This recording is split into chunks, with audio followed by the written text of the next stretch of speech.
Hello everybody, my name is Zen and welcome to my first impressions of Zombie Cure Lab, which is a colony management sim in which you do what is written on the tin. You're trying to cure the zombie apocalypse. It seems super cool, but unlike other first impressions that I've done, I have actually seen a tiny bit of this game. This is my second go at this. I got through a portion of the tutorial and then the game crashed my computer. So I've made some changes to the game and hopefully we can actually get through this. It seems super cool. Premise is zombie apocalypse broke out. There is a northern Canadian lab called the Moose Labs. They're trying to research the zombie cure.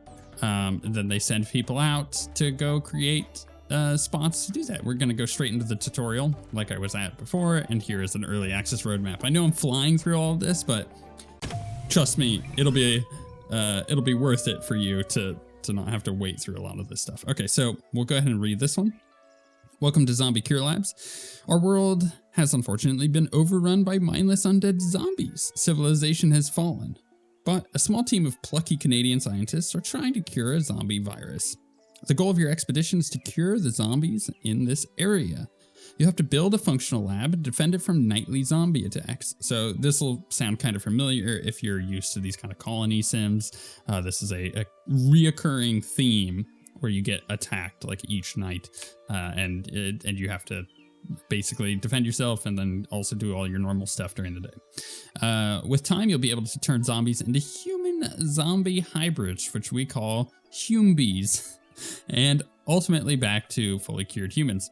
Curing humbies to humans takes several rounds of treatment. Any zombie you heal into a humbie will join your workforce. You can see your objectives in the top left corner of your screen. Fulfill these. Okay, so basically we move around with WASD. This is currently only on PC. We can zoom in and zoom out. As you see, there we go. We've got this very large area to work in here, which is nice. And we can pause and unpause. We can rotate the camera. So we have a bunch of resources, stuff that you might expect, food, lumber, stone, all of that kind of stuff. We're going to build a hauling post. So let's see if I can remember how to do this. So we're going to go to production and we're going to build a resource camp, which I'm actually going to toss like right here, I think, which gives us a fairly large area in our base. That doesn't mean they have to wander outside of the walls. And we also have to build a hauling post. This is going to give our dudes, can I rotate this? Oh, I can.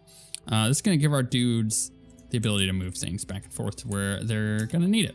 So they're automatically going to go over here and start building. You can go in and do a bunch of micro adjustments here. Now, what I find fascinating about this, which by the way, the game gives off very Plants vs. Zombie vibes, and I'm totally down for that. I like that a lot. But what I find really interesting is like our resource camp, which is now just built. We've got full control over our dudes.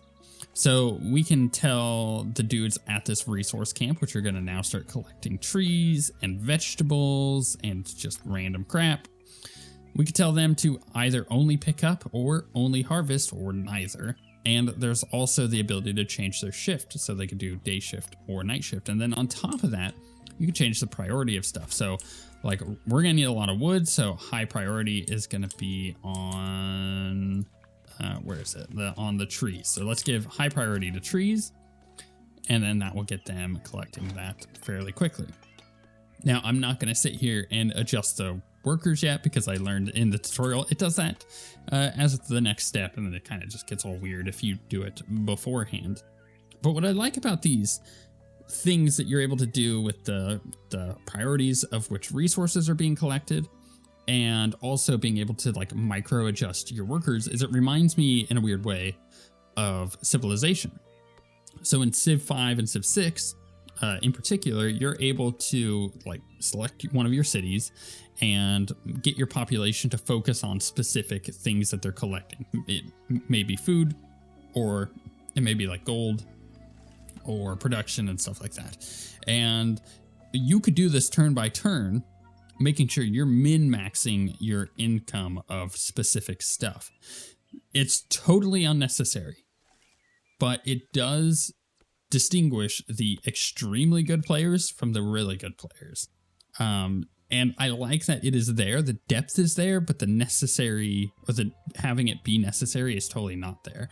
And I like that this game kind of has a bit of that, where you have some micromanagement that you can do, but it seems wholly unnecessary for average play. So worker assignment. Yeah, we've learned that they need at least one worker to function. You can set which jobs the workers can do, which we were just talking about. Workers assigned to production objects will do their job automatically, and you can specify the shifts. So like, it's going to give us a bunch of stuff to do here. So we're going to go ahead and assign 2 workers, and we want to go to the hauling post, and we're going to unassign a couple workers, and then I'm going to reassign one. Change the shifts of workers at main storage to the day shift only. Although I'm going to swap those back. And then change the job categories of workers at Resource Camp 1 to pickup only, which actually is not a bad idea. So you get a bunch of micromanagement there that I like a lot. So building rooms. So now we're actually going to build. To replenish the needs of your humans, you'll need to build a kitchen with a dining table and a bedroom with some beds and a couch. Select the kitchen tab from the build menu and choose the build room tool. Click and drag to draw a kitchen of the desired size. Add a door and a dining room or a dining table to the room. Building a bedroom works the same way. Don't forget to add beds and a couch. To further customize the shape of a room, use the tools merge rooms, subtract rooms, and divide rooms. So this is when things are, you can also change the type of room. That's really nice. But be careful, objects that are placed in a room with the wrong type won't function. So this is kind of a cool little thing. So what we're going to do first, so we're going to build a kitchen, a 10 by 10 kitchen, apparently. So, I want to go to kitchen, and we could go to build the room. So I'm going to put it kind of up in the corner here. So it is a 10 by 10, one more. No, that's one more that way. Bam. Let's go ahead and get the kitchen made. And instead of getting, this is what I made my mistake in in my previous go of this, is I tried to get all of the rooms going just like right off the bat. That didn't end up working as well as you might assume, because they just took forever to build everything. And then I was stuck here waxing lyrical about the game and it just didn't work. And then I blue screened. So hopefully that won't happen again. I should mention that this game is in early access.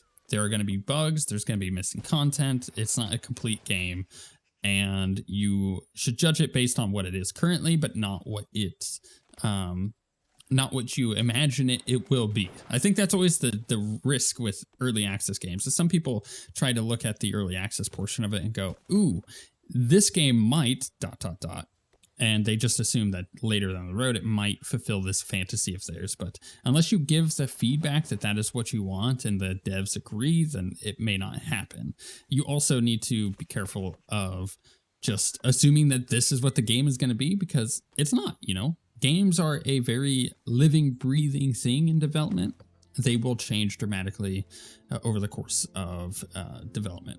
Heck, we saw a very similar experience with Prison Architect when it was going through its processes of updates, and the game is freaking fantastic through and through, but you did see a lot of growth with that particular game. And the reason I bring that one up is because this has a bit of that to it. It feels very plucky. It feels kind of Prison Architect-y, but it's combining a bunch of different things that I typically enjoy. The colony sim stuff, that's fun. The micromanagement stuff, that's pretty fun. But then it comes to like the zombie apocalypse. I haven't engaged with zombie pop culture stuff in a while, probably since season 4 of The Walking Dead. I think that's when I stopped watching. I just stopped caring. Or it might have been like season 6. I don't remember. What are they on anymore? I don't care. But after like season 1 of The Walking Dead, I picked up the comics, read through those, and that was just like, that changed my perspective on everything. I was like, okay, maybe the show is still good, but not what I'm looking for, right? So it's been a while since I've engaged with zombie stuff. Actually, I think the last real thing that I really liked when it came out was Dying Light. And ever since then, zombies have been kind of out of fashion for me. But I'm really looking forward to jumping into this and doing some zombieing, because I think it'll be cool. So we put a door down that made our room. Now we're going to need a dining table. So let's go ahead and toss one of those down. Probably should also get a meat cultivator. So I'm going to flip this that way. Maybe? No, I need to rotate it. So which way is it going? Sure, that works right there. So I'm going to kind of build that stuff and hope for the best. Actually, I probably could put another dining table down just to preemptively get my dudes eating. There we go. And we'll close that out. Oh, and this needs to be connected to the electrical grid. Oh, and honestly, I don't know how to do that. We haven't learned how to do that yet, but we're going to learn together. I think if I go to electricity, power pole. So I could put a power pole over here, but I don't really know what that's going to do. I suppose I can pop one there and hope for the best, because that'll put it within that range. All right, now we need to build a bedroom. So recommended is 7 by 10 here. So let's go ahead and go to bedroom. Let's drag and drop. And is that right? No, I'm like 1 off. There we go. So we're going to go 7 by 10. Is that what it said? Yeah. So I'm just kind of keeping it next to this, which is nice because it means that one of our walls is already built. What I did before, and it was a mistake of mine, I believe, was I built a bunch of different types of rooms all over the place. I thought it would be kind of cool to have like different facilities. But at the end of the day, I already have a wall built here. I may as well utilize that wall. Otherwise, it's wasted resources in a way. That's one of those weird little things that you learn playing management sim games, is how to manage your resources really well. And a lot of this also does remind me of Oxygen Not Included, which I think is a fantastic game and is a really good example of a management sim done very, very well. So I would recommend that game as well if you're into this kind of thing. In fact, if you're interested in this game, there will be a link in the description that you go check it out with. Otherwise, maybe just watch it a little longer and see if it tickles your fancy when we get to some more interesting stuff. Because right now we're really just building, and unless you're really into building stuff, it's not the most exciting thing. So we're gonna need 5 beds. So let's go ahead and how do I want to do this? Let's go 1, 2, 3. Can I rotate this one? I mean, I technically could. We'll see how that works, actually. So that was 4. Let's go ahead and put 5 there. And then we're going to grab a couch and pop this here. Sure, whatever. Doesn't matter to me. What is this saying that we're missing? I think it's just saying that we're missing wood, but they're on it. They're doing their job over here. So we have that. We got the beds. We're going to build a couch, and this will move us on to the next thing. There's a bunch of different kinds of rooms that we can make, but this seems to be kind of the more of the basic ones. We're actually not going to end up playing this game too much longer. I think once you see as much as we've played, minus the nighttime zombie apocalypse thing, then you get a pretty good sense of what this game is. It's a management game. It's a simulation game. If you played one of these, you kind of played them all. They're just different themes and skins on them, usually with mildly different mechanics. Nothing wrong with that. It's just a genre of game. It's like playing an RTS, honestly. Like, if you like RTS games, there's going to be certain RTSs that are for you and are not for you. But for the most part, you kind of get the same thing as all the games. You get in there, you start playing around with moving units and whatnot. And if you don't like certain mechanics, then you're just not going to like that particular game. It's kind of the same thing here. There's no huge surprises from what we've seen based on this or other games. However, that being said, it is still in early access, so a bunch of new stuff will likely get added that may change that up enough. That means that, you know, in a year's time, you may want to check it out if you see it like on sale or something, or it pops up and says, hey, there's a new update. I always recommend that.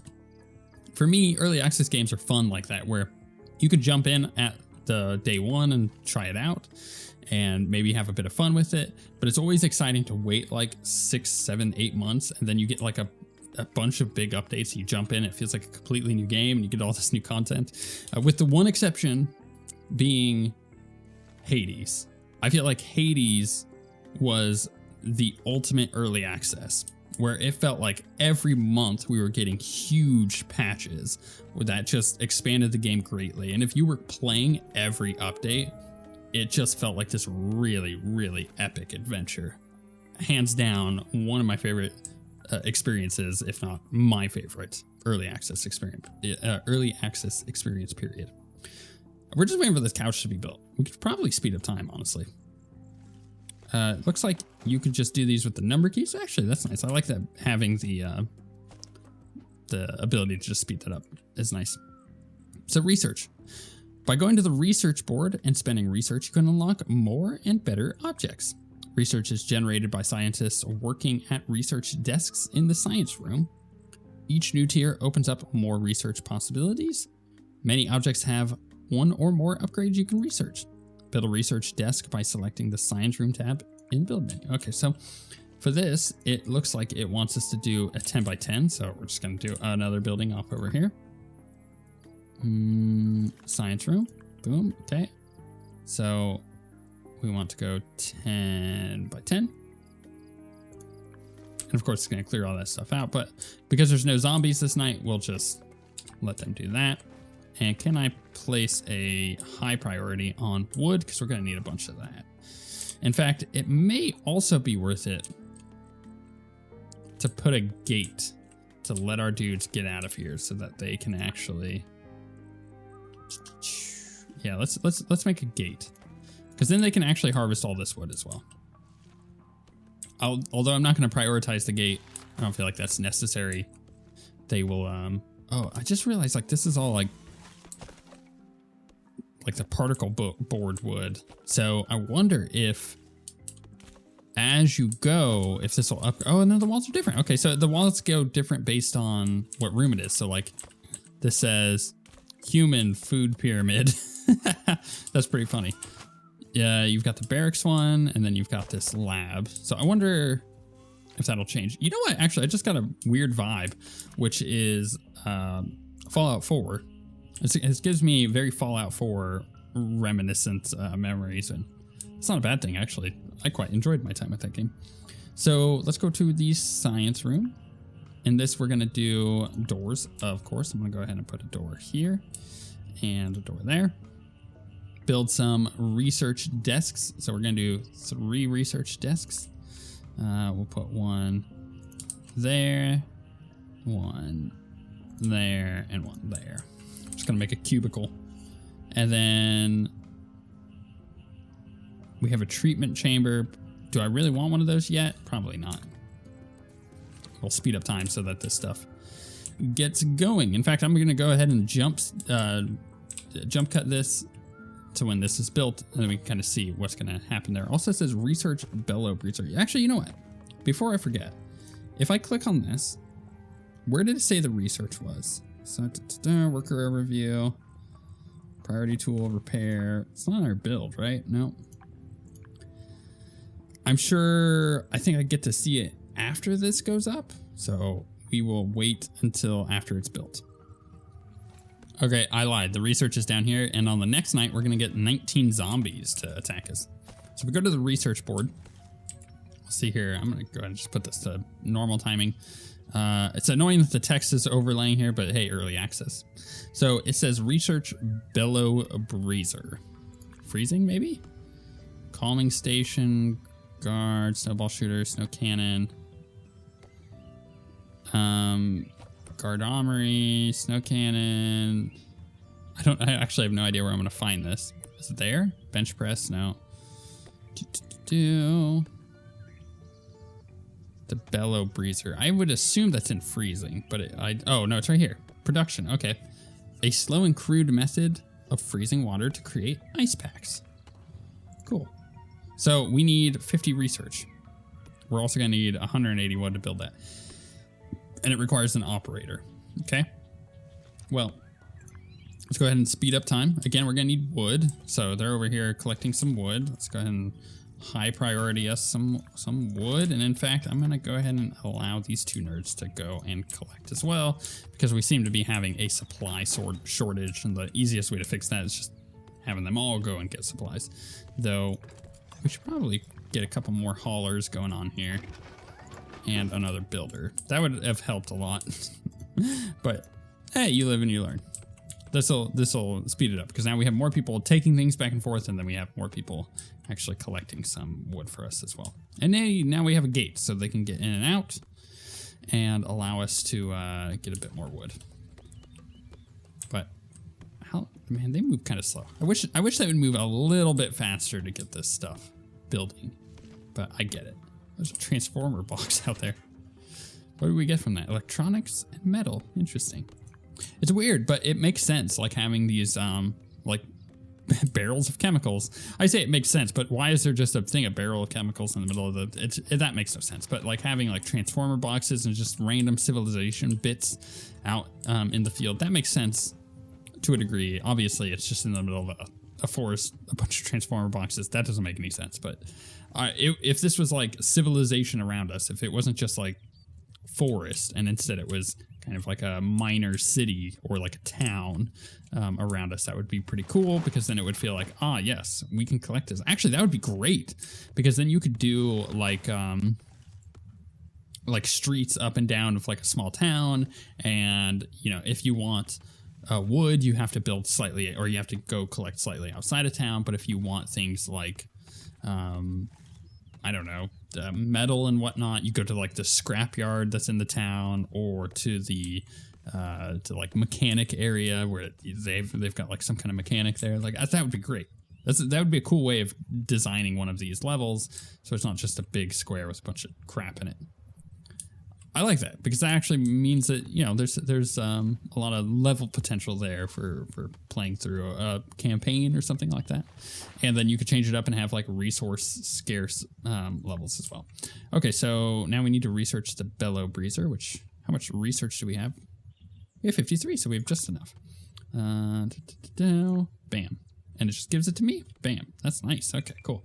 So you lose the game if all your workers are turned into zombies, or if your main storage building is destroyed. A fence provides basic protection for your lab. Zombies must first destroy it before they can get inside. You also need to build gates so that workers can go in and out. Zombies like to attack gates first. Use this to your advantage. So you can do like tower defense mechanics. Since we don't want to destroy the zombies, we'll just freeze them into an ice block. That makes sense too. You could do this by constructing various cold weapons. Cold weapons need ice packs as ammunition and an operator to function properly. You can get ice packs by scavenging old structures in the area, or by producing them with a bellow breezer. You can lock down your lab by clicking the lockdown button in the lower right. Workers will flee immediately, remain in areas that can't be reached by hostile characters. Your workers will only do jobs they can complete within safe areas. You can get visualization of safe and unsafe areas by clicking show safe. And don't forget to lift the lockdown after. Cool. So here's what we're going to need to do. And we're going to need to build a bellow breezer. I was going to say, it probably wants us to build the thing we just researched. Sure enough, that's definitely going to be the case. Let's see here. Bellow breezer. Let's go ahead and get this out over there. And then it also wants us to build a snowball shooter. So let's get a snowball shooter. And this is going to be where our gate is. So I think if we put a snowball shooter here and here, then we'd be just dandy. I'm expecting it's going to also need some electricity. So we're going to go ahead and head that up now. And we'll put a thing here. And a thing. Can I go one less? No. And a thing there. Cool. So far, so good. I'm enjoying this. Oh, set that up. That went really fast. Some objects need electricity. Yeah, we've already learned that. You can produce electricity by building different kinds of objects like generators, wind turbines, and solar panels. Construct power poles to connect your power producing objects to those that need electricity. You can have multiple power grids. Your main storage already produces electricity with some solar panels. It also has a battery and some power poles to build your first power grid. Okay. Gotcha. So it's doing plus 30, and we got power grid A. There's a lot of like micromanagement and customization you can do here, and I like that a lot. I think that's really cool and quite fun. Can we, oh wait, those treated go through 3 different stages of HumeBee development. Each HumeBee level has its own characteristics. Progressing to the next phase of treatment requires you to research and build the corresponding treatment chamber. Interesting. Can I get human or level 3 HumeBee? So it's just this ... I'm assuming we're gonna be able to get workers here during the night shift. This is day shift. We don't want no day shift. We just want night shift. Okay, and actually, I believe that I might be able to potentially reduce the amount of people working here. Like if I have too many people and this is just, I don't have enough people there to work these, then maybe they'll automatically do it at night. I'm not sure. We also need a treatment chamber, so we can go ahead and go to the science room and get that going over in here. I kind of want to rotate it, but it seems like that might be the best place for it. This is interesting. I like this a lot. So let's go ahead and like super fast forward. These are definitely down. If I remove a person from, I don't know, the hauling post, will that person automatically come over here? No. Good to know. Let's add a person back. How many, does it say how many dudes? Okay, we have 20 humans. Worker overview. We have someone assigned essentially to everything. And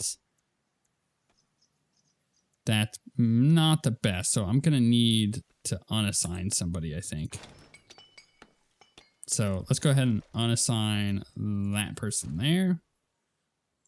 We'll unassign 2 of them, which will give us, or should give us 2 people at each of these. I'm going to unassign that person too. There we go. And the bellow breezer will be, there we go. We've figured it out. Now the treatment center can go up eventually. Or treatment chamber rather. And then that'll give it'll be on the power grid and then that'll move that. Basically, I just want to get to the evening and kind of see what the zombie thing is like and then wrap it up. I think this is a pretty cool game. It has a lot of potential to be rad. If it's anything like these other colony sims where you're building like these crazy colonies with a bunch of stuff going on, I think it would be really, really cool to see like what the, 20th hour in this game looks like versus the now. All right, so these guys are all just coming on over here. How fast they move? They move pretty quick.